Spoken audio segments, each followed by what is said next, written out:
மக்களே, தமிழ்நாட்டில் ஒயின் ஷாப்புக்கு போய் சரக்கு வாங்கினதை பார்த்துருப்பீங்க. ஆனால் இதுக்கப்புறம் இங்கிருந்தே அதை புக் பண்ணலாம் அப்படின்ற ஒரு சிஸ்டத்தை கொண்டு வந்திருக்கிறாங்க.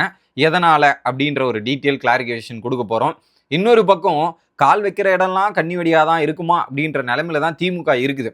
குறிப்பாக முன்னாள் அமைச்சருக்கு வந்து ஒரு பிடி வாரண்ட்டை வேற போட்டிருக்காங்க. வெச்சா பேசனீங்க அப்படின்ற மாதிரி தான் இருக்குது அவங்களுடைய நிலைமை. இன்னொரு பக்கம் நீட்டுக்கு எதிராக போராட்டம் இன்னும் தமிழ்நாட்டில் நடந்துட்டு இருக்கு. அந்த போராட்டத்தில் நடந்துட்டு இருக்க விஷயம் உங்களுக்கு தெரியுமா? அதை பற்றியும் அதை தாண்டி சீமானவர்கள் கடுமையான கண்டனங்கள் முதலமைச்சர் அந்த தாவேக்கா மேலே வச்சிருக்கிறாங்க. அது எல்லாத்தையும் தெளிவாக இந்த வீடியோவில் பார்க்க போகிறோம். சேனலுக்கு புதுசாக இருந்தீங்கன்னா சப்ஸ்கிரைப் பண்ணிடுங்க. வீடியோக்கு லைக்கும் ஐப்பும் கொடுத்துருங்க. ஃபேஸ்புக்கில் ஃபாலோ பண்ணாமல் இருக்கவங்க ஃபாலோ பண்ணிட்டு வீடியோ பார்க்குமாறு கேட்டுக்கொள்கிறேன். இப்போ கண்டென்ட்டுக்குள்ளே போயிடலாம். மொதல் விஷயம், ஒரு பாராட்டத்தக்க ஒரு விஷயம் நடந்திருக்குது மக்களே. ஆம்ஸ்ட்ராங் கொலை வழக்குன்றது இங்கேயே ஒரு பெரிய ஒரு விஷயத்தை கிரியேட் பண்ண ஒரு கொலை. இது வந்து நிறைய அரசியல் விஷயத்தை கிரியேட் பண்ணிச்சு. அதை திமுக ஆட்சியிலிருந்து சிபிஐக்கு போகணும் போது அவங்க சிபிஐக்கு போக விடாமல் தடுத்து நிறுத்தி மேல்முறையீடு பண்ணிலாம் ஹோல்டு பண்ணியிருந்தாங்க. ஆனால் தாவேக்கா வந்து அதை வாபஸ் வாங்கி ஆம்ஸ்ட்ராங் கொலை வழக்குக்கு ஒரு நீதி கிடைச்சாகணும், நியாயம் கிடைச்சாகணும், யார் கொலை பண்ணாங்களோ அவங்க வந்து அரெஸ்ட் பண்ணியே ஆகணும் அப்படின்ற மாதிரி கொடுத்துருந்தாங்க. இப்போ அதுக்கான ஆரம்ப புள்ளி ஆரம்பிச்சிருக்காங்க. குறிப்பா அதுல சம்பந்தப்பட்ட ஒரு போலீஸ் அதிகாரி இருக்கிறாரு, புகாரி அப்படின்ற மாதிரி ஒரு அதிகாரி, போலீஸ் இன்ஸ்பெக்டரா அவர், அந்த போலீஸ் துறையில் இருக்கிற ஒரு அதிகாரி. அவர் என்ன பண்ணியிருக்கிறாரு, 40 லட்சம் ரூபாய் நீ இந்த மாதிரி நீ காசு கொடுக்கலனா உன்னை இந்த விசாரணையில ஆட் பண்ணுவேன், உன் பேர் இந்த கேஸ்ல சேர்த்துருவேன்ற மாதிரி மிரட்டி 40 லட்ச ரூபா வாங்கியிருக்காரு. இது எவ்வளவு கீழ்த்தரமான எண்ணம், எவ்வளவு ஒரு தப்பான விஷயம்ன்றதை நீங்க யோசிச்சு பாருங்க. ஏன்னா தப்பே பண்ணாத ஒரு நபரை உன்னை சேர்த்துருவேன்ற மாதிரி காசை மிரட்டி இந்த மாதிரி எழுதி வாங்கியிருக்கிறார். இன்னும் இந்த மாதிரி எத்தனை போலீஸ் அதிகாரிகள் மிரட்டி வாங்கி எத்தனை பேர் கொடுத்துருக்காங்கன்னு தெரியல.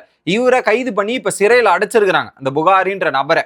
அதை தாண்டி இப்ப இவரே இந்த விஷயத்த பண்ணியிருக்காருன்னா அப்ப அந்த கொலை வழக்குல யார் யாரெல்லாம் ஈடுபட்டிருக்காங்க, யார் யாரெல்லாம் சம்பந்தப்பட்டிருக்காங்கன்றதை கூப்பிட்டு மொத்தம் அதுல நடந்த எல்லாரையும் விசாரணைக்கு இப்ப அழைச்சிருக்கிறாங்க. தனிப்படை அமைச்சு விசாரணை செஞ்சாங்களே, அந்த தனிப்படையில இருந்த எல்லா அதிகாரிகளையும் இப்ப விசாரிக்க போறாங்களாம். இப்ப யாராவது இந்த மாதிரி மிரட்டி இருக்காங்களா, யாராவது இதெல்லாம் பண்ணியிருக்காங்களான்ற மாதிரி அடுத்த ப்ராசஸுக்கு போகுது.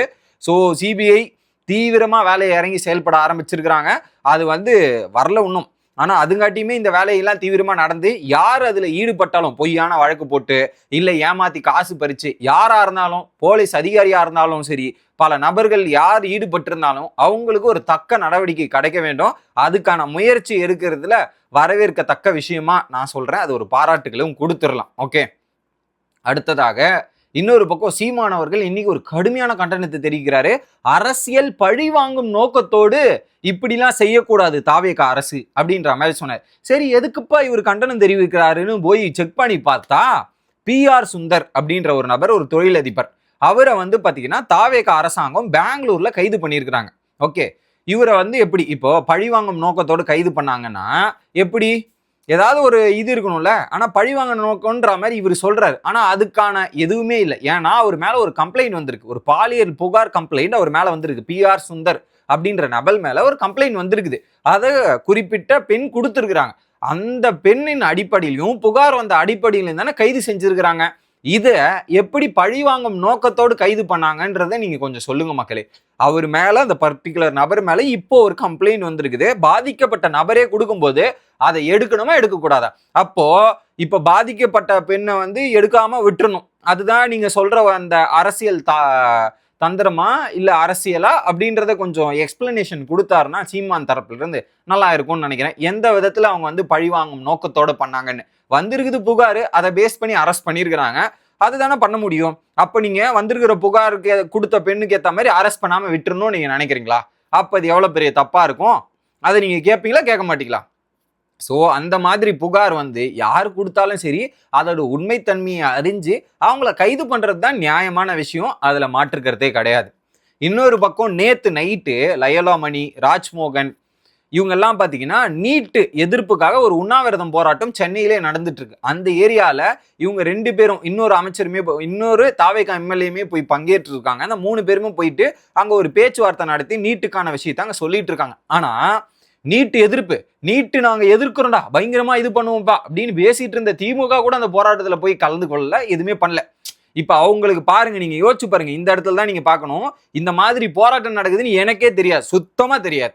நேத்து நான் அந்த வீடியோலாம் ட்ரெண்ட் ஆனதுக்கு அப்புறம் தான், ஓ இப்படி ஒரு விஷயம் நடக்குதா, அந்த ஒரு போராட்டம் நடந்துட்டு இருந்தது, அந்த சிபிஎம்மோ சிபிஐஎம்மோ அந்த இடத்துல வந்து கட்சி சார்பா ஒரு போராட்டம் நடந்ததுன்றது மட்டும் தான் நமக்கே தெரியும். ஆனா நீட்டு இதெல்லாம் முடிஞ்சதுக்கு அப்புறம் இந்த போராட்டம் நடக்குதுன்றது நேத்து இவங்க போனதுக்கு அப்புறம் தான் எங்களுக்கே தெரியுது, எனக்குமே தெரியுது. அந்த நிலைமையில தான் இருக்கு. இப்போ அப்படியாப்பட்ட போராட்டம் நடக்கிற இடத்துல நாங்க தான் நீட்டை ஒழிப்புன்னு சொன்ன திமுக சார்பில இருந்து யாராவது கலந்துக்கிட்டாங்களா, யாராவது வந்து பார்ட்டிசிபேட் பண்ணாங்களா, யாராவது வந்து தான் பார்த்தாங்களா? ஆனா பார்க்கல. ஆனா விஜய்க்கு எதிராக ஒரு நரேட்டிவ் செட் பண்றதும், விஜய்க்கு எதிராக ஒரு விஷயத்தை சொல்றதுக்கு மட்டும் அன்னைக்கு அவ்வளவு கூட்டம் கூட்டினாங்க. இப்போ ஒரு போராட்டம் நடக்குதுப்பா, அதுல ஏன்பா திமுக கலந்துக்கல, நீட்டுக்கு சம்பந்தப்பட்ட ஆட்கள் ஏன் கலந்துக்கல? அப்போ உங்களுடைய மைண்ட் செட் என்ன, உங்களுடைய ஐடியாலஜி என்ன? ஸோ நாங்கள் வெறுப்புக்கு சும்மா பேருக்கு தான் போராட்டம் பண்ணுவோம், அது வந்து வெளியே வந்து மக்கள் இப்படி பார்க்கணுன்றதுக்காக பண்றோம் அப்படின்ற மாதிரி பண்றீங்களா, இல்ல நிஜமாவே போராட்டத்துக்கு பண்றதா இருந்தா இந்த இடத்துல வந்து நின்று இருக்கணும் இல்லையா அப்படின்ற கேள்வி இப்ப இவரு போனதால மட்டுமே நமக்கு தெரிகிறது அப்படின்றது குறிப்பிடத்தக்க விஷயம். இன்னொரு பக்கம் இன்னைக்கு பட்ஜெட் தாக்குதல்ன்ற பட்ஜெட் தாக்கல் வந்து நடந்துச்சு. அதுல இந்த வேளாண்மை சம்பந்தப்பட்ட அமைச்சர் வந்து பாத்தீங்கன்னா பட்ஜெட்டை பத்தி நிறைய விஷயங்கள் சொல்லியிருந்தார். அதை பேஸ் பண்ணி எதிர்கட்சிகள் எல்லாமே பயங்கரமான விமர்சனங்கள் வச்சிருந்தாங்க. ஒரு பக்கம் இபிஎஸ் இருக்கட்டும், இன்னொரு பக்கம் உதயநிதி ஸ்டாலினா இருக்கட்டும், இதுல குறிப்பா திமுக எல்லாம் வந்து பிளாக் கலர் சட்டை போட்டு வந்து எதிர்ப்பு தெரிவிக்கிற மாதிரி தெரிவிச்சிட்டு இருந்தாங்க. ஆனா இவங்க எல்லாரை விட வந்து அந்த இதுல கலக்குனது யாருன்னா சௌமியா அன்புமணி. ஸோ அண்டர் ரேட்டடா இருக்காங்க. ஏன்னா நீங்க இந்த தாவேக ஆட்சி அமைதியிலிருந்து இந்த சட்டசபை நேரிலிருந்து நீங்க பாத்தீங்கன்னா ஒரு கன்சிஸ்டண்டா தெளிவா பேசக்கூடிய டேட்டா படி பேசுற ஒரு நபர் யாருன்னா அது சௌமியா அன்புமணி அவர்கள் தான், மாற்றுக்கிறதே கிடையாது. எந்தெந்த விஷயத்தை எப்படி அட்ரஸ் பண்ணுமோ அந்த புள்ளி விவரத்தோட அட்ரஸ் பண்றாங்க. இன்னைக்கு கூட தாவேகா ஒதுக்கின பட்ஜெட் கம்மியா இருக்கு, அதுல 5 லட்சம் கோடியில 14,000 கோடி தான் ஒதுக்கி இருக்காங்க, அது ரொம்ப கம்மியா இருக்குன்றத அழகா எடுத்து வச்சாங்க. அது விமர்சனம். அதை தாண்டி பாராட்ட வேண்டிய விஷயத்துல பாராட்டுறாங்க, தவறை சுட்டி காட்ட வேண்டிய விஷயத்துல சுட்டி காட்டுதல், இதுதான் ஒரு நல்ல அரசியலுக்கான வழிமுறை. அதை அவங்க பண்றாங்க, அதுக்கு ஒரு பெரிய பாராட்டுகள் சொல்லிடலாம். நேத்தும் சரி இன்னைக்கும் சரி அவங்க அழகான ஒரு பாயிண்டை தெளிவா வச்சிருக்காங்க, அதுதான் மக்கள் எதிர்பார்க்கறாங்க. ஸோ சும்மா வந்து பேருக்கு வந்து நாங்க எதிர்கட்சின்னு சொல்லிட்டு அந்த வேலையை கரெக்டா பார்க்காம எதிர்க்கிறதுக்கு இந்த மாதிரி ஒரு தெளிவான ஒரு விஷயத்த பேச ஆரம்பிச்சீங்கன்னா மக்களும் உங்களை ஃபாலோ பண்ணுவாங்க. புரிஞ்சுக்குங்க எதிர்கட்சிகளே அப்படின்றத சொல்லிக்கிறேன். இன்னொரு பக்கம் மதுவிலக்கு. அந்த மதுவிலக்கு ஐ மீன்ஸ் என்னன்னா அந்த 10 ரூபா பாட்டிலுக்கு 10 ரூபாய் அப்படின்ற மாதிரி முதலமைச்சர் விஜய் அவர்கள் கரூர்ல போய் பாட்டு பாடினாரு. ஆனா இத்தனை மாசங்கள் ஆயுமே அந்த ஒரு 10 ரூபா கண்ட்ரோல் பண்றதுக்கு ஏகப்பட்ட போராட்டங்கள் பண்ணிட்டு இருக்காங்க. அது நடக்கிற மாதிரி தெரியல. ஃபைனலா வேற வழி இல்லைன்ற மாதிரி பிரைவேடைசேஷன் வந்துச்சு. அதுக்கப்புறம் பாத்தீங்கன்னா தானா வந்து நாங்க 10 ரூபா வாங்க மாட்டோம்னு சொல்லிட்டு இருக்காங்க. இன்னும் பெரும்பாலான கடையில 10 ரூபா வாங்குறது நம்மளாலையும் பார்க்க முடியுது. நிறைய வீடியோஸும் வந்துட்டு இருக்கு. அதுக்கு நாங்க வழிமுறைப்படுத்துறோன்ற மாதிரி என்ன பண்ணிட்டாங்க, நீங்க வீட்டுல இருந்தே இதுல ஆப் எங்க வச்சாங்கன்னா தமிழ்நாட்டில் இருக்கிற பிராண்ட் மட்டும் தான் சேல்ஸ் இருந்ததை கட் பண்ணிட்டு எல்லாருக்கும் ஈக்குவல் ஸ்பிளிட் அதர் மாநிலம் பிராண்ட்ஸ் எல்லாம் வரும்னு சொல்லிட்டாங்க. அதுவே ஒரு பெரிய பாசிட்டிவா போயிருச்சா. இப்போ வீட்டில் உட்காந்துட்டு ஒரு வெப்சைட் இருக்கு, அந்த வெப்சைட்ல போயிட்டு நீங்க புக் பண்ணிக்கலாம். புக் பண்ணா வீட்டுக்கு வருமானு கேட்டீங்கன்னா அதான் இல்ல, வீட்டுக்கு சர்வீஸ் கிடையாது. நீங்க பக்கத்துல இருக்கிற கடையை செலக்ட் பண்ணிட்டு அதை புக் பண்ணிட்டு நீங்க அந்த கடையில போய் இதை காமிச்சிங்கன்னா நீங்க புக் பண்ண பாட்டில கொடுத்துருவாங்க. இதன் மூலியமா அந்த எக்ஸ்ட்ரா 10 ரூபாய் சார்ஜும் கட் பண்ணப்படுது, பணம் வந்து அரசுக்கு கரெக்டா வந்து சேருது அப்படின்றதால இந்த சிஸ்டம் எடுத்துட்டு வந்திருக்காங்க. பட் இந்த சிஸ்டம் எடுத்துட்டு வந்தாலும் ஆஃப்லைன்ல அந்த கடையில போய் நேர்ல வாங்குறவங்க வாங்கிட்டு தான் இருப்பாங்க. அப்போ அந்த கடை உரிமையாளர்கள் கேட்கறவங்க 10 ரூபாய் கேட்டுதான் இருப்பாங்க. இதன் மூலியமா குறையுமே தாண்டி ஒட்டுமொத்தமா 10 ரூபாய் வாங்குறது ஒழிஞ்சிருக்குமான்னு கேட்டீங்கன்னா வாய்ப்பே கிடையாது. அதுக்கான பாசிபிலிட்டிஸ் ரொம்ப கம்மி. இல்ல அதுக்கேற்ற மாதிரி ஃபுல்லா ஆன்லைன் தான் பேமெண்ட் அப்படின்ற மாதிரி ஒரு சிஸ்டம் எடுத்துட்டு வந்தா மட்டுமே இது நடக்கும். அப்படி ஒரு சிஸ்டத்தை எடுத்துட்டு வர முடியாது. நிறைய பேர்கிட்ட ஆன்லைன் பேமெண்ட்லாம் இருக்காது. கையில கிடைக்கிற காசை எடுத்துட்டு போய் அப்படியே கொடுத்து வாங்குற ஆட்கள் தான் அதிகம். அதனால் இந்த விஷயம் பட் இது வரவேற்கத்தக்க விஷயம் தான். பட் ஆனா இவங்களால ஃபுல்லா கண்ட்ரோல் பண்ண முடியாதுன்றத பாயிண்ட் தான். இன்னொரு பக்கம் இன்னைக்கு சட்டசபை முடிஞ்ச உடனே இபிஎஸ் ஒரு பயங்கரமான ஒரு காமெடி சீனை பண்ணாப்புல. ஏற்கனவே ஒரு வாட்டி 2022 பண்ணியிருக்கிறாப்புல. சட்டசபை முடிச்சுட்டு வந்து டேரா உதயநிதி கார்ல போய் எழுதிட்டு சாரி அப்படின்னு சொல்லிட்டு திரும்ப அவர் போய் கார்ல இருந்தாரு. இன்னைக்கும் அதே 4 வருஷம் கழிச்சு மீண்டுமா அப்படின்ற வகையில திரும்பவும் போறாரு.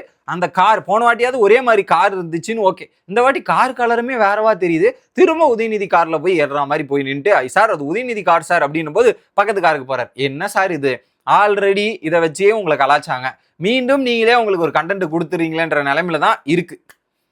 இன்னொரு பக்கம் திமுகவோட முன்னாள் அமைச்சரான பொன்முடி அவர்கள் போன வாட்டி வைணவம் பேசினார்ல, சைவம் வைணவம் அப்படின்ற மாதிரி ஒரு எக்ஸ்பிளனேஷன் கொடுத்தாரு. கன்றாவி எக்ஸ்பிளனேஷன்.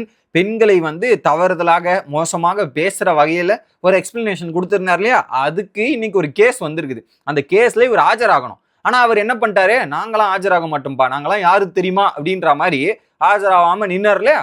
அதனால என்ன ஆச்சு, கோர்ட்டு என்ன கோர்ட்டு அது இருங்க, ஜார்ஜ் டவுன் நீதிமன்றம் என்ன சொல்லிட்டாங்க, ஒரு பிடிவாரண்ட் போட்டாச்சு. அவரு அடுத்த செப்டம்பர் 2 ஆஜராகவே ஆகணும், போலீஸார் அவரை கைது பண்ணியாவது வந்து நீங்க ஆஜர்படுத்தியே ஆகணும் அப்படின்ற மாதிரி அறிவிப்பு சொல்லியாச்சு. என்ன சார் இது? ஸோ ஒழுங்கா நீதிமன்றத்தில் போய் இதுவாயிருக்கலாம். இப்ப நீங்க ஆனா இதுக்கு ஒரு தக்க நடவடிக்கை கொடுக்கணும். ஏன்னா அவர் பேசின விஷயங்கள் அந்த மாதிரி இருந்தது. ஆனா எந்த காலத்துல வந்து நீங்க போய் ஆஜராகணும், கைது பண்ணணும்ன்ற மாதிரி நடக்குது பாத்தீங்களா? அது தானா நடக்குது. ஸோ இறைவன் கொடுத்த அருள் தான் அப்படின்ற மாதிரி தான் சொல்லணும். இல்ல உடனே நம்ம இறைவன் இந்த மாதிரிலாம் பேசிட்டா இன்னும் சில நபர்கள் வந்து சொல்லுவாங்க, சட்டசபைக்குள்ள அந்த ஜபம் அந்த கிறிஸ்டியன்ஸ் ஒரு மாலை வச்சிருப்பாங்களே, அது எடுத்துட்டு போறதா இருக்கட்டும், அதுக்கப்புறம் கோயிலுக்கு எடுத்துட்டு போய் பூஜை போறதா இருக்கட்டும், இதெல்லாம் ரொம்ப தவறு இல்லையா அப்படின்ற மாதிரி பேச ஆரம்பிப்பாங்க. ஒவ்வொருத்தருக்கும் ஒவ்வொரு நம்பிக்கை இருக்கு. அந்த நம்பிக்கையை தான் அவங்க பின்பற்றுறாங்க. அதை உங்களுக்கு பிடிச்ச, உங்களுக்கு நம்பிக்கை இல்லைன்னா நம்பிக்கை இல்லைன்னு விட்டுருக்காங்க. அவருக்கு நம்பிக்கை இருக்குன்னா அது அவரு. ஏன்னா அந்த பட்ஜெட் தாக்கல் பண்றது அந்த அமைச்சரா இருந்தாலுமே அவர் ஈடுபடுறாருன்னும் போது அவர் என்ன பண்றாரு, அவருக்கு ஒரு நம்பிக்கையான ஒரு விஷயத்தை இது பண்ணும்போது அவருக்கு ஒரு கான்பிடென்ட் கிடைக்கும், ஒரு இது கிடைக்கும். அதன் மூலியமா பண்றன்ற பேர்ல அவர் நம்புறாரு. அது தப்பு கிடையாது. அப்ப நீங்க இப்போ இது தப்புன்னு சொன்னீங்கன்னா பல இடத்துல பில்டிங் கட்டுறதுக்கு பூஜை போடுறீங்க, இது பண்றதுக்கு இது பண்றீங்க. ஏன் நிறைய பேர் வந்து சமாதியெல்லாம் வச்சு போய் பூஜை பண்ணிட்டு வராங்களே, அப்ப அதெல்லாம் தப்புன்னு சொல்ல முடியுமா? உங்களுக்கு ஒரு நம்பிக்கை இருக்கு, அந்த நம்பிக்கை நீங்க பின்பற்றுறீங்க. அதே நம்பிக்கை எல்லாருக்கும் ஒவ்வொரு நம்பிக்கைன்னு இருக்கும், அதை ஃபாலோ பண்றாங்க. அது தப்புன்னு நம்ம சொல்ல முடியும். நம்பிக்கை இல்லாதவங்களுக்கு நம்பிக்கை இல்லை, நம்பிக்கை இருக்கவங்களுக்கு நம்பிக்கை இருக்கு அப்படின்ற மாதிரி தான் நம்ம எடுத்துக்கணும். அதை ஒரு கம்பேர் பண்ணி இவர் இப்படி பண்றாரு பாத்தியா, இது இப்படி பண்றாருன்ற மாதிரி பண்றதுலாம் நல்லதே இல்லை. அப்படி பாயிண்ட் அவுட் பண்றவங்க அந்த மாதிரி அவங்களோட ஆட்சியிலயோ அவங்க இதுலயோ பண்ணாம இருந்திருக்காங்களா அப்படின்ற மாதிரி சிந்திச்சு செயல்படுங்க. ஸோ அது வந்து எல்லாருடைய தனி மனிதனோட விருப்பம். அவர் வந்து பட்ஜெட் இதுல வந்து சொன்னாரா பரவாயில்ல, அது பண்றதுக்கு முன்னாடி அவர் ப்ரே பண்ணிட்டோம், இது பண்ணிட்டு வரதுல எந்த விதமான தப்பா தெரியல எனக்கு. ஸோ இதுதான் இன்னைக்கு நடந்த சம்பவங்கள். மீண்டும் இன்னொரு வீடியோவில் வந்து சந்திக்கிறேன். Bye guys.